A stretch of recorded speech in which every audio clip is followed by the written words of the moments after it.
A very warm welcome to StudyIQ, my dear friends. I am Prashant Mavani. I hope you all are in good. Today is 14th July 2020. Day is Tuesday. I would like to start today's discussion with this quote by Robert Frost. I want you guys to think about this quote. Two roads diverged in a wood and I took the one less traveled by, and that has made all the difference. Robert is saying here that he's not saying that he created something new. It's not about creating a new business. It's not about innovation. It's not about a new job that he has invented or a new profession that he has invented. No. A less traveled road basically means that the way you do things is different from what the crowd is doing. Let me throw some more light on this thing, right? I believe most of you are students.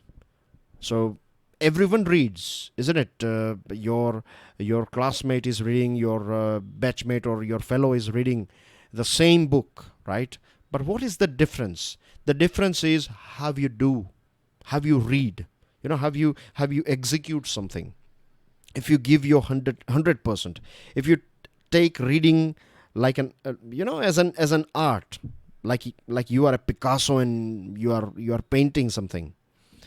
Any painter, you have so many painters, isn't it? But Picasso is Picasso. So the reason why Picasso is Picasso, or in any field, you will find the person who is right at the top is because of that artistic touch, right? He or she is not doing that thing just for the sake of doing it. He or she is doing the thing for the art of doing it. Think about it. With this, dear friends, StudyIQ team has designed a smart course. Now, this smart course is for Civil Services Examination. Let me tell you that some of the best minds, some of the best educators of our country, they have designed this smart course. And this smart course covers your pre as well as mains examination. To find out more about it, all you have to do is download our mobile application. I'm sure you want to download the PDF of today's lecture. Check out my Telegram channel. You can follow me on Facebook. Please make sure that you share this lecture with other students. I want this series to get bigger, right? There are students from South India. There are students from Northeast India. They are not comfortable with Hindi language, but for them, I believe this discussion in English language will help them achieve their goals. So for that, I want each and every one of you regular students, right? This is your series as well. So share it. Feel free to share it on any platform you like. Talk about it with other people if you are learning something from this series on regular basis. And please don't forget to hit the like button. This will motivate me. This will motivate us to continue this series. And if you have not yet, then I highly recommend you guys to subscribe to our YouTube channel. And if you have subscribed, then how about informing 3 more people about subscribing StudyIQ channel. Dear friends, I have 5 articles for you guys. They are all coming from various different newspapers. So basically 4 newspapers, 2 from Times of India, 1 from Tribune, 1 from The Hindu, and 1 from Pioneer. So I would like to start today's discussion with this article from Times of India. This one is about India and European Union Summit. This is the 15th India-EU Summit that is going to take place tomorrow. First of all, let me take you through the map of EU. On your screen, this is the logo of EU. On your screen, you can see the map of EU. All the countries that are painted in blue are part of European Union. Total at present, you have 27 nations under this EU flag, and the country that you can see on your screen, the orange one, is the latest nation to step out of this union. And this one is Britain or UK. So I'm sure you know many things about Brexit because it's not a very new topic. It's been going on for nearly 2 years or more than that. So we are not going to talk about Brexit, of course, but I'm sure you should be. If you are not, I believe you are aware about it. And if you are not, then you should check out StudyIQ, type Brexit, and you'll find many videos on Brexit. Okay. You have 27 nations, and the reason why EU is important, I believe you will understand with these 2 facts. The first one is that, as you know, that Europe is one of the wealthiest, one of the, prosperity is quite good over here. So one of the wealthiest continent on this planet. So in this term, European Union is the largest trade bloc in the world. You can do good business here, right? So that's number one. The second thing is EU is the world's biggest exporter of manufactured goods and services and the biggest import market for over 100 countries. So this makes EU a very important destination or a continent, or not continent, but Europe is a continent, European Union is a trade economic group or a bloc. So EU becomes a very important thing for many nations, more than 100 countries. Now remember, yesterday we were talking about Vietnam and EU, that they had this, they have signed one free trade agreement few days ago. And I also talked about this thing that India should go ahead with a free trade agreement with European Union, and you know the reason why, because it is one of the largest trade blocs. So negotiations have been going on for a very long period of time, but still we don't find that right environment. Hopefully 15th India EU summit will change those things forever, because so many things have changed already because of COVID-19 and post-COVID-19 world. Or I would say not post-COVID-19 world, we are living in a post-lockdown world at present. COVID-19 is still something that is flourishing, which is very dangerous as well as unfortunate. Piyush Goyal has said that India is going to restart trade talks with, or in fact he said that India has restarted, I beg your pardon, India has already restarted trade talks with EU for preferential trade agreement, and the main aim is to go ahead with a free trade agreement. Now let me quickly throw some light on free trade agreement. What is it all about? Is it about sending goods for free? Of course not. Let's say you have two parties, one is European Union and the other one is our country India. So when they have this FTA between them, 80%, roughly speaking, 80% items that are sent from EU to India are going to be without any customs duty, or import duties will not be applied on items coming from EU nations. Same thing with India as well. 80% items that India is going to send to European Union is going to be a sort of import duty free items, right? So this helps two nations, two parties to do more business with each other. I would like to give you one more example. This will help you a little bit further. So it is just like Gujarat and Maharashtra. If you sell something, if Gujarat is sending something to Maharashtra, then Maharashtra is not going to apply a duty on the product that is coming from Gujarat, and the same thing goes for Maharashtra to Gujarat as well. So it brings two economies bit closer. Things are, it's like creating a highway between two cities. So it's more speedy and you have more opportunities. So that's what FTA is all about. Now, if you go back in the past of India-EU this discussion, then we find that negotiations for bilateral trade and investment agreement between India and EU were going on for a very long period of time, but they were suspended back in 2013. The reason is that Europe was demanding less tariff on cars and wine and data security. So cars, you know very well, European cars are quite famous in our country, particularly German cars and British luxury cars. So India applies a huge amount of duty on completely built units, CBUs. So if a car is, let's say a BMW, is completely built in Germany, and then when it is shipped here in our country, then if I'm not wrong, India is applying 100% duty. So if a car that will cost you 20 lakh in Europe will cost you 40 lakh rupees here. This is to protect our Indian car manufacturers. And same thing goes with wine as well. So you have French wines, you have Italian wines, then you have Belgian beers, you have Scottish whiskey and so many other things. So these items may be sin goods in our country, but for their culture it is a very important thing. And one of the best quality of items they produce, that's what they say. So they would like to sell more wine and more this sort of alcohol in our country, but again, duty is a big problem.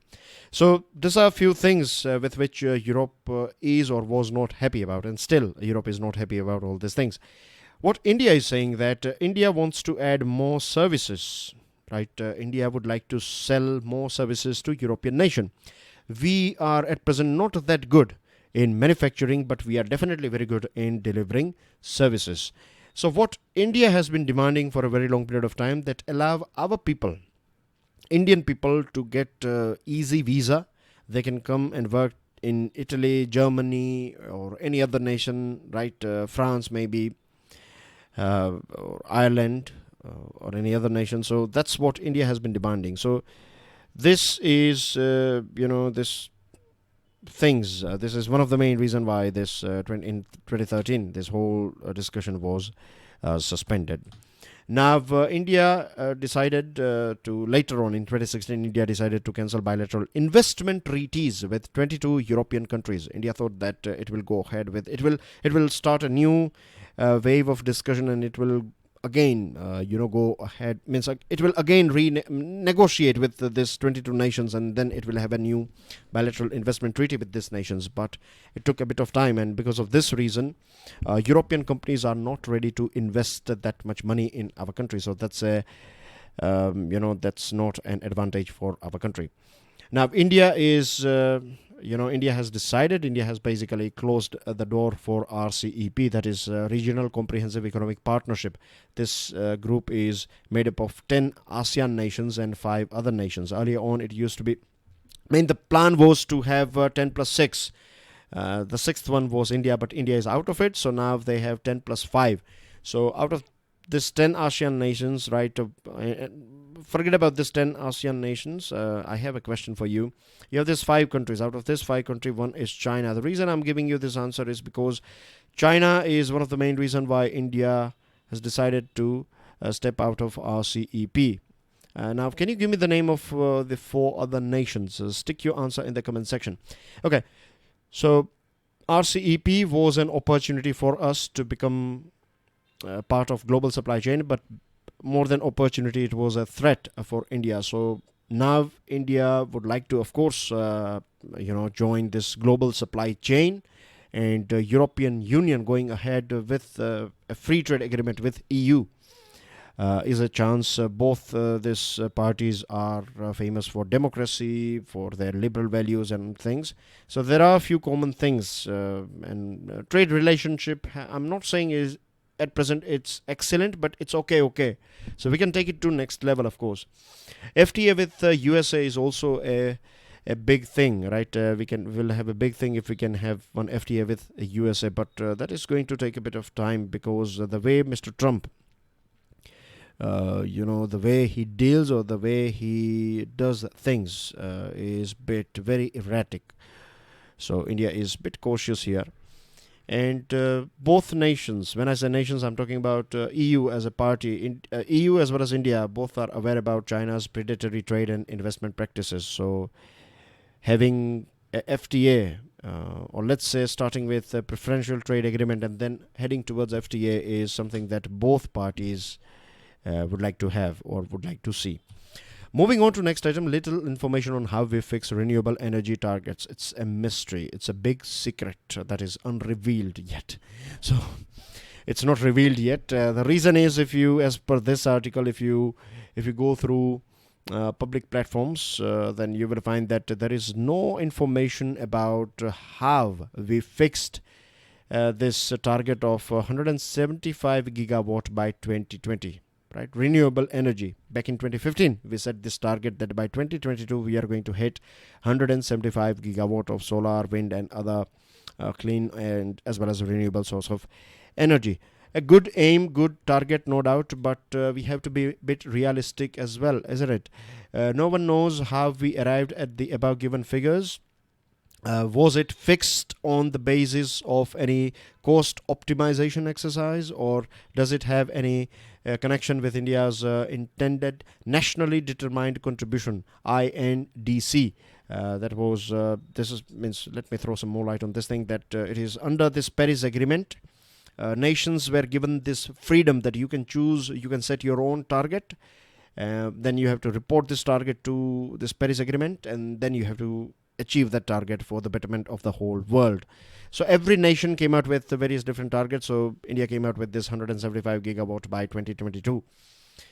Now, the government is quite confident. Government is saying that this is definitely achievable, but judging from where we stand at present, 87 gigawatt. The thing is, it all started back in 2015. In 5 years' time, we are somewhere around 87 gigawatt. Now, I'm sure you'd be aware about this thing, that 1000 megawatt makes 1 gigawatt. Okay? So, 87 gigawatt at present. We are in 2022, or half of 2022 is over. We are in second half now. So by 2020 we are in, of course, and by so we got basically 2 years or 2.5 years to go.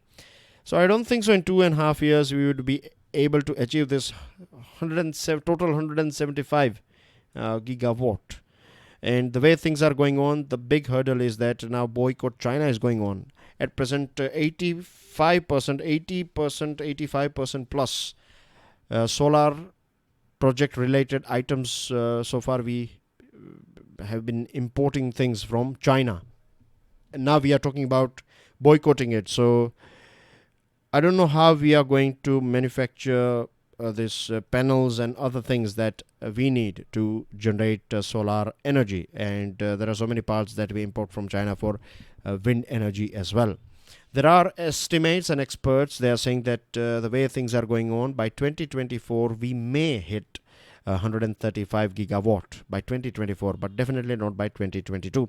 Now, if we can achieve by 2022, then I would be the happiest person, but the way things are going on, it looks like this is not going to happen. One more interesting thing, that the thing that I like the most in this article is that fixing targets for renewable capacity cannot be done in isolation. First of all, you need to have some backup. What about gas as well as hydro backup? Solar energy, wind energy, it all depends on your weather. Today, it could be a sunshine day. Tomorrow, it could be a cloudy day. So your production is going to be, it's going to fluctuate. And same thing goes with wind as well. Second thing is, do we have adequate transmission links to evacuate that power? If you are generating, let's say, 1 gigawatt daily, I'm just giving you a rough example, then are you able to transmit this 1 gigawatt to various different parts of our nation?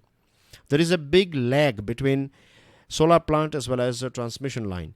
Solar plant can start or can be set up in 6 months' time, but transmission line can take 24 months' time. So there is a big gap here. So first of all, we need a sort of synchronization between solar plant or wind plant and transmission line. Without that, you cannot do, means just generating power is not enough. Distribution should be that, it should be robust as well. Right? So this is something that I find most interesting about this article. Now, the problem with our decision making or the way we are doing things is that we are fixing the target first, and then we are trying to achieve it by hook or by crook, by burning midnight oil. We are trying to achieve this target. We have not, it looks like a mirage, this 175 gigawatt. And now government has set one more ambitious target of 450 gigawatt by 2030. Can you believe this thing? Moving on to next item. Very interesting article. It's about education. I'm going to ask you some questions. I'm going to throw some points in front of you. I'm going to provide you food for thought. And I want you guys to use your own logic, use your own rational thinking, use your own common sense, right? Now, see here. CBSE has decided to reduce contents of the syllabus. It is because of this lockdown or post-lockdown. Education is going online. More and more schools as well as colleges are teaching their students online. They are trying to keep them busy. I see so many of them, they are still trying to learn the ropes. Basically, they don't know how to do it online, but they are trying to doing it. Means they are doing it, and they are not doing that great, because it's not just about delivering a lecture. Right? It's not like you deliver a lecture. It's about how you deliver it. It's about what you are delivering in it. Isn't it? That is the most important thing. Now, CBSE has reduced the content of the syllabus and the things that are out of the books of class 9 to class 12 is democracy and diversity, citizenship, secularism, and this sort of things. I have observed this thing. It's not just CBSE. If you go to research and development department or universities, you will find that you will get easy PhD scholarship for those subjects that will fetch more money for the system, right? For example, economics or maybe marketing and computer science and things like that. But when it comes to art, when it comes to society, political science, etc., these subjects are not given enough weight. They are one of the most important subjects, right? Every subject is important, but there are a few means it's all if it's all about making money only, right? Then we cannot, means we can make money. You can have crores and crores of rupees, but if you don't have moral ethics, if you don't have family, if you don't have friends, if you don't have society, then this is nothing than rubbish in your hand, isn't it? And you'll find the same thing with our government. And I'm not blaming Modi government, I'm not blaming Congress government, I'm blaming all of them at once, right? Politicians, their ideologies, right ideologies or extremes particularly, right? Too far extreme right or far extreme left, and then they have the family agenda or whatever it is, right? They are destroying, or because of their ideology, they are destroying our education. And if you destroy education, you destroy generations and generations, right? You make them your slave, right? It's a very ideological cage in which you will make these people, your next generation's slaves. Like Macaulay, there were so many governor generals in our country, but I think the most damage was conducted by Macaulay because he changed this education system. If you can conquer someone financially, it's nothing. If you can conquer someone politically, again, it's nothing. But if you conquer someone ideologically or their education system, if you hijack their education system, then for generations and generations, you will create this feeling in people that they are not enough, that they are weak, right? That Europeans are superior than you, right? And I think this is something that is still going on in our country. Now, even CBSE has begun to devalue the things that a child needs to learn. There is a difference between information and knowledge. There is a difference between knowledge and wisdom. Information is just raw data. If you have more information, that does not mean that you are knowledgeable. You know, that the problem is big names. When I say big names, not just political names. I'm not like Mahatma Gandhi ji, big name, Bhagat Singh, big name, Sardar Vallabhbhai Patel, Subhash Chandra Bose. There are so many names that I cannot take here, right? In the sense, we don't have that much time. And it's not just about these leaders. You can take leaders like, or you can take beautiful people who have stepped on this planet like Jesus, Krishna, Buddha, Muhammad, and there are so many of them. So, at present, education system has made this people into a 2-mark question, isn't it? Think about it. It's all about success. What about failure? Why every one of us is, afraid about failing? I think the biggest lesson that you can learn from your life, as well as if you want to know more about yourself, if you are very lucky, then you will fail very badly. You know, the harder you fail, and if you bounce back from that thing, you will come out as a very strong person. Trust me. I'm saying it not by just reading books. I'm telling it from my own experience. I have failed in so many things, and I would like to fail in so many things in future as well. So it's not about, success is not just about making money. It's not about how many chapters you can read and how many chapters you can remember. And I think one of the biggest failure of our education system is that when students start preparing for civil services examination, they have to read basic books. They have to read NCERTs. NCERTs are beautiful books, no doubt. But when you have to read again, reread them, then when you read, then you realize, okay, we have this political system. I was not aware about Rajya Sabha and Lok Sabha. I was not aware about the history. I was not aware about Mughal Empire or whatever it is. All these things, right, when we read it again And when we when we are shocked and surprised, that means in school system it was all about quantity, it was never about quality. You never got this environment in which you have explored. Just imagine if someone is teaching you about Gandhiji, right? And it's not just about Gandhiji, means like just giving big speeches and things about good things about Gandhiji, right? What about those things that means we can have a debate about the things that I don't like about Gandhiji, isn't it? There should be this freedom. You should be able to criticize Gandhiji as well. Of course, if you start cussing Gandhiji, then that's not right. The thing is, because that anyone can do that thing. If you want to logically argue, then give some points that are not good about Gandhi or any other person, maybe, right? Religion, rather than I'm just giving you a few examples. As I told you, I'm not going to spoon feed you here. I want you guys to think about it. This is the last example. That rather than talking about various different religion, how about taking students to a church as well as a mosque or a temple or gurudwara or other places, and then introducing students about what Islam is all about, what Christianity is all about, what Hinduism, what Zoroastrianism is, Zoroaster religion, or Parsi community, their religion, what it is all about. So that will make a big... Then you don't have to teach people about secularism. They will know that we are living in a secular country. What about listening? They train you to write. They train you to read. They train you to speak. But what about listening?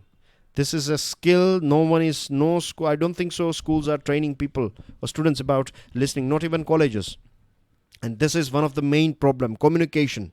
People working in finishing IT and communication, electronical communication, etc., this sort of courses, and the way they speak, right, you don't find that they have communication skills in it. I'm sorry, but this is a reality. Ask them to write an application to apply for a job. They don't know it. I know a few students, right, they keep on writing in Facebook and other places. And the way I go through the writing, I feel so I feel so bad that they don't have basic skills to start a conversation. So these are the things. This is all because of education system. Politicians, ideology, people coming from various different ideological background, they are deciding what is right and what is wrong for our students, rather than students deciding what is right and what is wrong, and allowing the teachers, people who are professional, allow them to decide. And take out this politics from colleges, right? They don't. If they need politics, then they will go to political karyalayas, and they will go. This whole keeping vice chancellors who are coming from a particular political background. This is all. This is a sort of coronavirus in education, you can say. And these days we have this CCTV, and the schools and colleges they take pride in saying that we have CCTV cameras in all our classrooms. You are creating this thing that someone is always watching these kids, right? Someone is always watching teachers. This is not good. This is basically you are interfering in art. Let them, if you trust a teacher, then let that teacher, let that pupils, let they have a classroom, let they have that environment. There's no point of adding this CCTV and things like that. This is not technology. This is intrusion. Moving on to last two items, we have one more, this one, and then I have one more, I think, for you guys. Okay, a club of virus deniers. Jair Bolsonaro, president of Brazil, he was saying that coronavirus is just a little flu and nothing will happen and don't worry about it, and he is not going to wear a mask, and so many bad behavior, right? Irresponsible behavior at present in Bihar. I beg your pardon, not Bihar, Brazil. 18,60,600 people are affected by COVID-19, and 72,000 people, they have lost their lives because of this ostrich-like behavior of president. Remember UK's President Boris Johnson, he's still alive. I'm just saying that his behavior when this whole COVID-19 started, he said that he's going to shake hand with people. Nothing will happen to him. And he got coronavirus. He was in hospital, if I'm not wrong, for 2 weeks. Mr. Trump famously said that virus will just disappear. His country has the highest number of cases and deaths in the world. Belarus president, he said that drink vodka and work in the field, everyone will get healed. He said that the Tanzanian president said COVID-19 cannot survive in the body of Jesus. God has given us a mind to think, a brain, right? That can think. So rather than blaming or shifting this blame on God, how about taking some precautions? Turkmenistan's president said that coronavirus is a word that we should not use. It is a censored word. But if you censor coronavirus word, that does not mean that you will not get coronavirus. So history will judge these people very harshly. This people, they have one common thing in them. They are extremes, right? They may be extreme right or extreme left, but they are extremes.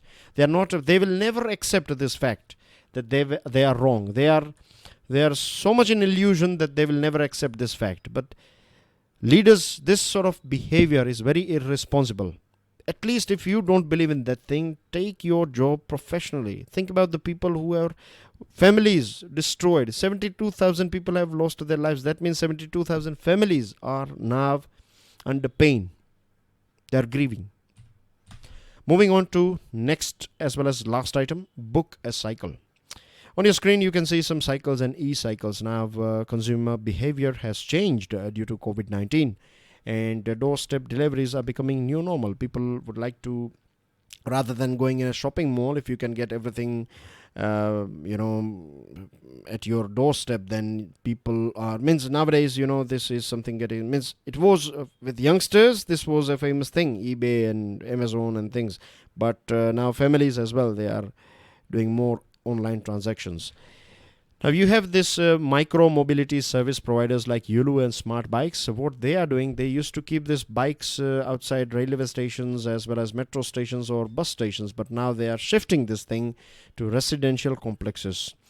People are not feeling that comfortable using taxis or rickshaws or city buses. Now they feel more safe about using their own personal, or if not personal, there is something that they can rent for, like e-vehicles, like a reliable, safe, cheap and personal mode of transportation, like a bicycle or e-cycle. Then there are health benefits as well, of course. Before doctor tells you to ride a bicycle, it is important that you start, jogging or cycling or something that you can use, or rope skipping, something that I do on a regular basis. So you can give it a go as well. Or fossil fuel free, we will have a fossil fuel free environment, less congestion. And cycling for everyday transport has not been a part of Indian scheme of things. In countries like UK, London city, you find so many people, they cycle to their work and home. New York, they have 40 miles of cycling lanes in New York, 22 miles of cycling lanes in Italy. Amsterdam is a place where you have more cycles than people living in that city. So cycle is very beautiful. Cycle is the new cool, right? Cycle is going to be with us, and it is a very important. If it is possible, then always make sure that ride a bicycle, and it will keep you healthy. It is more green, and the more people will use cycle, then we will have more cycles on the road, and we will have more special cycle lanes. In India, it is a bit dangerous, in city area to ride a bicycle. So it's very dangerous. If you are getting inspired from this lecture, then I highly recommend you guys to wear the safety gear, helmet and fluorescent jacket, so you are more visible. Make sure you have rear and tail as well as front light fitted in your bicycle if you are going to use cycle from today or in future. More and more people are using it, so that's a good thing. And we can also celebrate some car-free days and cycle to work programs. Like I know about UK, what people do is they cycle like 10-15 miles. Cycling is not that big thing if you are a good cycle and with gears and things, It will, of course, it's a good exercise, but it's not something that will exhaust you. Within few weeks time, you will be used to with it. So what they do is they cycle there and then they take a shower at their office. They have this shower facilities at their offices. So we can think about it. New future complexes, they should have good shower facilities in offices so people can. And nowadays more people are going to work from home, so that's also not a problem. So that's everything in today's discussion, dear friends. We have some news items, but now we are totally out of time. So please make sure that you download the PDF of today's lecture and go through this easy to read news items. I have kept it very easy for you guys. And I'll see you soon with daily financial news analysis. Enjoy your studies. God bless you all. Jai Hind.